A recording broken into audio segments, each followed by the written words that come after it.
Hi, ഞാൻ ഷീമ.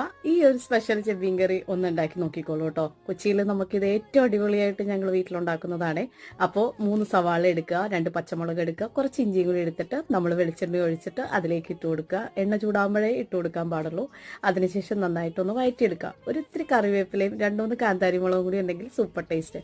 ഇത്തിരി എരിവ് മുന്നിൽ നിൽക്കുന്ന വിധത്തിൽ മുളക് പൊടിയും മഞ്ഞൾപ്പൊടിയും കൂടി ചേർത്ത് കൊടുത്ത് നന്നായിട്ട് ഇളക്കി കൊടുക്കുക. കുറച്ചൊന്ന് വഴണ്ടി വരുമ്പോഴത്തേക്ക് 1 കപ്പ് ചൂടുവെള്ളം ചേർത്ത് കൊടുക്കുക.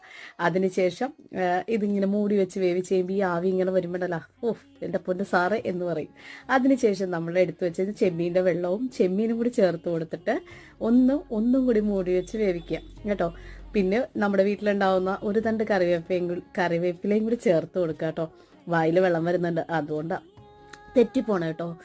അത് കഴിഞ്ഞിട്ട് ഒരു സ്പൂണിൽ കുറച്ചിങ്ങനെ എടുത്തിട്ട് കൈവെള്ളയിലേക്ക് ഇട്ടിട്ട് ഒന്ന് ടേസ്റ്റ് ചെയ്യണം. ഓഹ്, ചോറിൻ്റെ കൂടെ അടിപൊളിയാണ്. നിങ്ങളൊന്ന് ഉണ്ടാക്കി നോക്കി.